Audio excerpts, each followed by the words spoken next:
So hey Bubble family, welcome back to the channel and welcome to the new people that have joined recently, whether you have been here for the last couple of weeks or whether you have clicked on this thumbnail today and thought, you know what, I'm going to come and give this a watch. Now, for those of you who don't know me, I am a qualified therapist and trained life coach. And so what I like to do here is I like to talk about everyday kind of things that I see, whether it be on the media or whether it's just my own personal perspectives on things. But I like to give it a little bit of a therapeutic twist. So what I do is I take something perhaps in the celebrity world and then I try and give you some real world experiences. And then hopefully you can take something and either learn from it or even perhaps see something that might be happening in your own life that you might want to change. So hopefully these videos will help you. So if you don't know what to do by now, you should is grab your drink of choice, whether it be tea, whether it be coffee, whether it be a glass of water, because like me, you might be wanting to detox before Christmas. And I say I don't always do it, but I should probably. But I'll be drinking my cherries and berries that I'm becoming quite famous for now.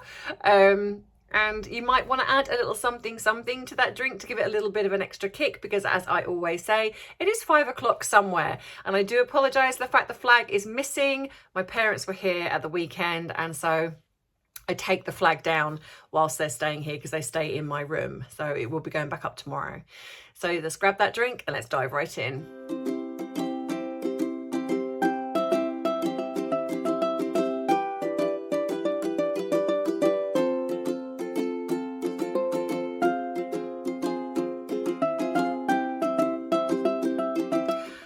So hey Bubbles, in today's video I'm going to talk about why I really believe that Harry and Meghan, and I want to probably say that I feel like this is probably more Meghan's idea, why I believe they want to be the new Kardashians. I just have this feeling. I'm going to talk a little bit about the Kardashians and what I kind of like or don't like about them, but I really want to kind of look at this is what I think is happening here. I really do feel that they are trying to capitalize on this particular market because there isn't anything else. So they've seen that certain people have become famous because of doing these reality TV shows. I mean, let's be honest. I would say I might be wrong because it's not my type of thing, but I feel like they are the most successful reality TV family, I would say. And I just feel that because they have nothing else, it's almost as if Meghan believes that she could become the next Kim Kardashian. And so she potentially thinks that they're going to do this docuseries, as in like the life of Harry and Meghan, and it's going to be as popular as the Kardashians. So I'm pretty sure that most of you here know of the Kardashians and you've either watched them or you've certainly heard about them. And I know that some of you like, some of you don't like, and that's fine. I have never watched anything of theirs because it's not really my type of thing. But I thought, well, if I'm going to talk about them a little bit here, I need to kind of watch something just to see what it is about. And I have to say that I started watching a few episodes, and before I knew it, I think I was about 4 or 5 episodes in. So I could certainly see the hook. I could see the hook. I could see why they are as successful as what they are. Whether you like them, don't like them, they certainly have created this empire. You know, when you look at the very first few episodes, when they very first come out to now, I mean, wow. I mean, you have to, I mean, just, they are literally, I mean, I'm guessing, I mean, I would say they're multi-millionaires, and I would say all of them are. You know, you've got Chris, who's the mother, who manages, I believe, all of them, I believe. I think she manages everybody. And they all have their own businesses, or they're, I mean, Kim's studying to be a lawyer. So they have lots of things kind of going on. Now, Are they the first person to become famous from, is Kim Kardashian the first person to become famous from a sex tape? No. Is she the first person to capitalize on having something like that come out and then capitalizing on it? No. Now, obviously, I understand, I'm not stupid. I understand that when you watch these TV series, you can see that, of course, they're only going to want really the juiciest bits, or the most dramatic bits, the bits that show them in a really good light. Of course, I understand all of that. But I do get a sense that Kris is a very, very good manager. I mean, whether you like their brand, whether you buy into the whole Kardashian thing or not, I think it's undeniable that she has taken something and created it into what they have today. And if being that wealthy or that famous is your thing, well, then I guess they're successful. And each to their own. I'm not judging anyone on creating something good out of something bad, albeit that I do hear that there have been rumors that the sex tape was released by the Kardashians, whereas initially they said it was released by the boyfriend. So a lot of people had sympathy for Kim, whereas it's been kind of leaked that they did it.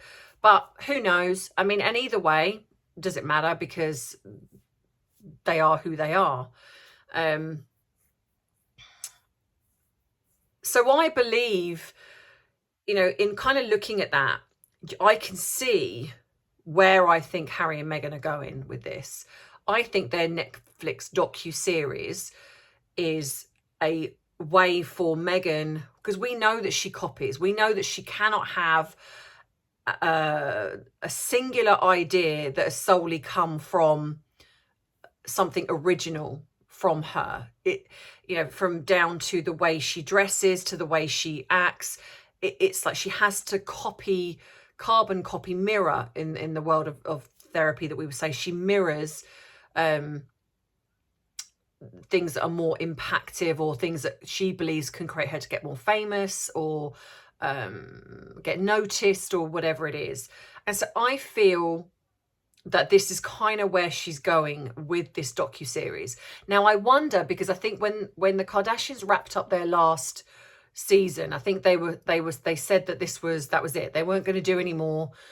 And so I wonder if in Meghan's eyes, or Meghan's brain, she thought there's going to be this niche in the market now. The Kardashians are not doing them anymore. There's going to be this niche in the market. Why don't you and I, Harry, get together and let's do this docuseries a bit like the Kardashians, and let's become successful.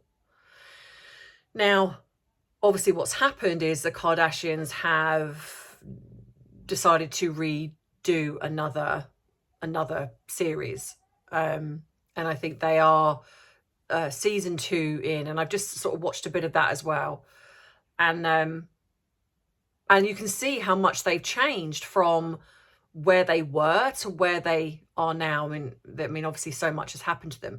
But the one thing I do think it does strike me, which is the one glaringly obvious difference, is how family orientated they are. I mean, you've got to think that this is a family that have been thrust into the public eye. Kendall and Kylie, who are the youngest sisters. When the series first started, they were, I don't know, what were they, sort of 10, 11 or something like that? They were very young. So in a way, they've actually grown up in the public eye. So if you look at their family dynamic, yes, to some degree, it can be a little bit dysfunctional, but show me a family that isn't. But I think what strikes me, which is one of the good things I would say when I was watching this that I did notice, is how incredibly close they seem. Yes, they have arguments, but again, show me a family that doesn't. But they seem like, whether or not it's staged for the cameras, I'm sure some of it is, but I wouldn't say all of it is. I would say that I do believe that they seem to be a very close family. And I do love the fact that when they speak to each other, especially now, I feel like you can still see they've grown up quite a lot. You can see how much they support each other. They really do. They don't seem threatened by each other. Like I think in one of the episodes, they were both up for this magazine, Vogue or something magazine cover, and it was between, I think, Kendall and Kim got it, and Kendall didn't show. Now, okay, I guess it's on camera, but it was like, but again, still presenting this, it's very positive, and I think it's really lovely that you've got this, and you're my sister, and when one of them goes through something, which Chloe seems to go through things more often than not with most of them, they all come together to support her, and I like that. And even if you want to look at it and think, okay, it's all fake for the camera, I still like what it represents. I still like the fact that that's what they show, because I think it's a healthy way of showing a more positive aspect of how a family can be. So they do show arguments, they do show those things, which is normal. And I guess this is possibly why they've become so successful, because it isn't just about all the good stuff. They do show some of the real nitty gritty, like some of, them getting upset, or, and regardless of whether it is just for the camera, I don't think all of it is. I feel like some of it is genuine. And obviously some of it is edited and cut. And of course I appreciate that. But I think I do like the fact that they do present and show as a family, even if it's just for the camera, a united front. And I feel like that's a very healthy message to send out there into the world, that as a family, no matter what happens, it's important to stay united. And there lies the huge, significant difference between the Kardashians and someone like Harry and Meghan, because I don't see, when I was watching some of them, and I haven't seen all of them, but I don't see them kind of like really like utilizing their fan base or their fame to really go at each other, to really tear each other down, which is what we've had with Harry and Meghan. And, you've got Harry's memoir, which I spoke about on Friday, that's coming out. And of course, then I found out that that's coming out the day after Princess Catherine's birthday, which, okay, people have said that it's also the anniversary of Megxit, but the fact that it's coming out after her birthday, regardless whether or not that's the anniversary or not, is so incredibly insulting and disrespectful, especially given the fact that Harry was supposed to have this incredibly close relationship with her. So this says to me that is this Meghan?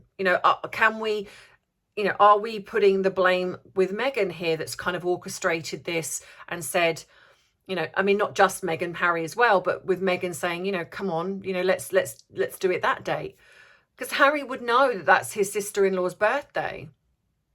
So I wonder if this is kind of what's been kind of going on with Harry and Meghan. I wonder if because the Kardashians stopped, they were kind of like, there's this market for this. Let's go in. Let's do this. Let's have that so we can be the new reality couple. Well, of course, the Kardashians have come back. And so I think that's kind of squashed that a little bit. But it's interesting that originally the release date for this was supposed to be December. It's now been pushed back to 2023. Now, I don't know whether it's going to be after the book has come out or whether it's going to be before. I don't know. But it just, again, seems that these two are just scrambling for ideas of how to stay relevant. If we're not trashing the family, what else can we do? They don't have a talent for anything. And it's frustrating when you still read these pieces of, this, she's a Hollywood actress. No, she's not. She was never in Hollywood. And now apparently the podcast is up for an award, and there's been rumors of the fact that this is another award they've bought into, they've paid for. So not the award, the nomination. So she's been nominated for an award for archetypes. Now, doesn't mean to say that she's going to win it. But again, it's kind of getting to a point now where it's kind of laughable. It's like, what, is there anything genuine? You know, when you're having to perhaps buy awards, because I don't really understand how this award would be up there in nomination, because it's the pop something, the pop podcast, whatever that means. I don't really understand. It's almost like they've been paid to put them somewhere, and that's the category that they really could only go in. But it comes to it when you think, how is anything genuine anymore when we find things that they buy their way into everything? They buy their interviews, they buy their awards, they buy their speaking pitches. There's nothing genuine. And so they have nothing. So now, of course, we then will be having this docuseries, which apparently Netflix are not going to be re-editing, because apparently Harry and Meghan are wanting some things edited, and there's been discrepancies on some of the interviews that have been done, that they are actually saying things that are different in comparison to the stuff they've said on this docuseries.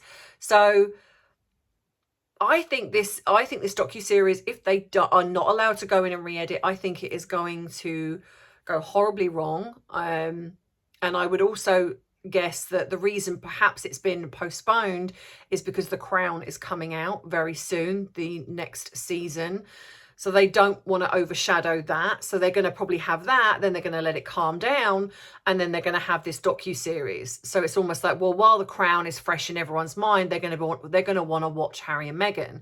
And yes, they may get the views initially because it's car crash TV, but the backlash, I believe, is going to be huge again, which is everything they do. There is huge amounts of backlash. And it's almost as if now it doesn't matter. It doesn't matter that there's huge amounts of backlash. They just keep doing it, and the media keep enabling them. So, you know, when I watch, like I say, when I watch the Kardashians, I can see why they are one or the other. You either really like them or you really don't. And yes, it is completely out of touch, completely tone deaf. You know, when you've got episodes when they're talking about doing real world stuff, and they go shopping and they don't know how to work the card at the checkout. And I mean, it's just crazy to me, that the bubble that they live in. But I guess that is also the draw in how certain celebrities like these live, and in a way you can kind of disappear into the kind of the glitz and the glamour, and you can see it for what it is. It's just completely unrealistic. You know, when they talk about being normal, going through all normal human emotions and the things that they struggle with, which, don't get me wrong, I would absolutely imagine they do, and someone's struggle is someone's struggle. But when you have literally the best of everything that money can buy, when you can take yourself off to a 5-star retreat to overcome your troubles, it's not the same, which is the arguments that we have with Harry and Meghan. It is not the same as people like us who have to deal with the real world and deal with these things that go on in our lives, and have to get the kids to school the next day, and we don't have nannies, and we don't have or, you know, you might have to walk in the rain and the snow and the hail and the, you know, and you're tired, and, you know, you don't have all these things that spa days that you can go and disappear to. And like I say, these 5-star retreats, or on-hand therapists or doctors, the best of, you know, walking around with IV bags, you know, because they feel tired, where the rest of us have to just have a couple of cups of coffee and we keep going. You know, it's not realistic. It's not, I mean, like I say, I'm not saying that their experiences, they don't go through emotions and they don't go through things. They're not robots. Of course they do. But they still have the means to be able to cope in a better way. But I do like the idea of that they do promote this togetherness and supportiveness of their family. And I do like that. I think that is a very healthy message to have. And like I say, that is the one huge difference that I would say in regards to Harry and Meghan, is that they don't have that. And how deeply sad, because whether you believe or have opinions on the children, like I have my opinions on the children, say you want to believe that these children are around, how awful is it that these two have no access to any family? They don't seem to ever be out and about in the real world. You never see them on day trips. You never see them, you know, even if their faces are blurred out, you never see any of that.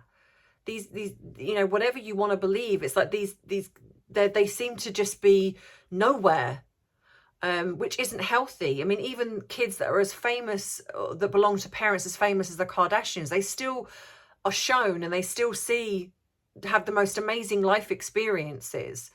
And they go and do things which you never see that with Harry and Meghan's children, like I say, well, albeit what you believe. So yeah, so let me know what you think in the comments, whether you believe that this is kind of what they're trying to do, where they're trying to capitalize on the Kardashian aspect of the reality TV show, and that is the aim they're going for. What do you think about the People's Choice Award with regards to Meghan? Do you have some information that I don't know about? Do you think it was a paid for nomination? And what do you think about the backlash of Harry's book? Because there has been a huge amount of backlash regarding the Harry's memoir title and the picture, etc. Do you think it's all valid? So let me know in the comments. Now, for the rest of you who want to stay for the waffle, please do. Be coming up next on this same video. But if the rest of you would like to go off now, then of course I completely understand. If I could just ask you to fast forward to the end of the video, though, you don't have to watch the waffle, because otherwise, if you click off now, YouTube do not count this as a view. And that if you can do anything else, that is all you can do to help, then I will be very, very grateful to that. So please fast forward right to the end of the video and then click off. Give this a thumbs up if you've enjoyed it. And if you want to subscribe to the channel? What's a channel? If you want to subscribe to the channel, then please do, because that also helps the algorithm and helps YouTube think that I am a channel worth keeping. So have a wonderful rest of the day, and I will see you in my next video. And for the rest of you, the waffle is coming up now. Mwah. Bye.